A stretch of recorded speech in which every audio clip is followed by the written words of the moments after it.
the house of Jinger Duggar Vuolo was deserted. That January morning, her husband, Jeremy, had brought his 2 children, Felicity and Evangeline Jo, to a neighboring art gallery, most likely singing a song from their favorite movie, Disney's Frozen, along the way. The wall was decorated with a mounted gray and white sneaker. These may appear to be unimportant details. However, putting various forms of art on the walls and showing a woman's shoulders, and the contentious Christian group known as the Institute in Basic Life Principles, television and seeing popular movies are prohibited. Bill Gothard, an American clergyman who claimed to get his followers into paradise and based the IBLP on his ideas, formed it in 1961. The organization's rules call for women to wear only dresses and skirts and to bear children up until they become physically unable of doing so. Millions of television viewers first learned about the charity from Duggar and her family in the 2004 Discovery special 14 Children and Pregnant Again, and the ensuing TLC reality series 19 Kids and Counting On, due to decisions she's taken that deviate from others in her family, like leaving Arkansas and choosing clothing that contradicts IBLP principles. Vuolo has been referred to online for almost 20 years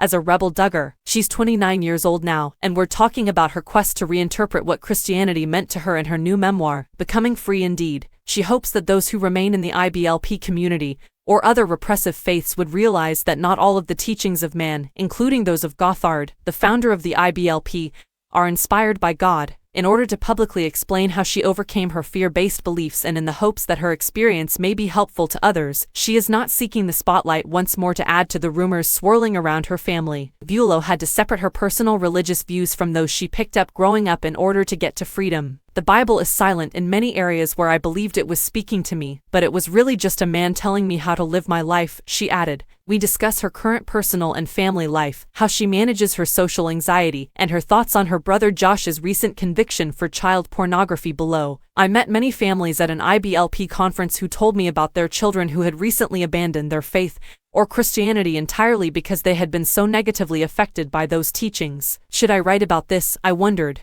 because it is both extremely personal and difficult to discuss in public. This teaching dominated my entire life. However, I felt as though I had a duty to speak out because, in addition to having grown up with this philosophy, my sisters and I had also advocated it in our 2012 book, Growing Up Duggar. It was an opportunity for me to come back and say, hey, I don't believe that anymore. I now strongly disagree with those teachings.